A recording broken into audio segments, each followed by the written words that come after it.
Ces 3 ou 4 hectares de terrain situés à l'angle du chemin des Carmes et de la route de la Beige à Toulouse divisent. La parcelle fait en effet partie des terrains envisagés comme aire de grand passage des gens du voyage.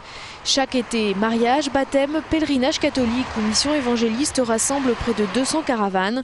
Le département de Haute-Garonne, qui devrait compter 5 aires de grand passage, n'en a aucune. Pour Jean-Marc Barès, adjoint au maire de Toulouse, il faudrait anticiper le mouvement. Donc c'est un terrain qui est stabilisé et qui nous paraît propice en tout cas à accueillir les gens du voyage, mais de manière très courte. C'est pas du tout pour faire une aire des gens du voyage. Les aires d'accueil bien équipées ont une capacité limitée à une quarantaine de caravanes. Le choix du terrain ne fait pas que des heureux.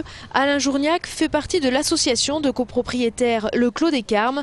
Il s'appuie sur une circulaire de 2001. Nous ne sommes pas là dans le cadre d'une démarche à caractère discriminatoire vis-à-vis de telle ou telle population. Alors il est inadapté pour des problématiques d'accessibilité, pour des problématiques d'assainissement, pour des problématiques de sécurité. Un autre terrain d'accueil serait envisageable à Francazal, mais le projet est également bloqué.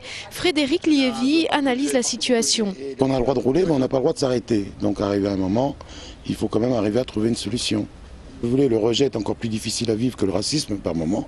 Mon grand-père a été déporté, mon père aussi. Quand mon père avait 20 ans, il a fini en Algérie. Et moi, j'ai été au 76e mairie à Paris. Mais c'est qu'une famille française, une famille d'origine gens du voyage qui aujourd'hui n'a aucune possibilité, comme moi ou comme d'autres, puisque le schéma est identique, de pouvoir s'arrêter sur ce sol français. L'été avance et aucune zone n'a été identifiée comme aire de grand passage et pourtant les caravanes sont sur les routes. Il y a donc de fortes chances pour que cette année encore, les gens du voyage s'installent sur un lieu de leur choix.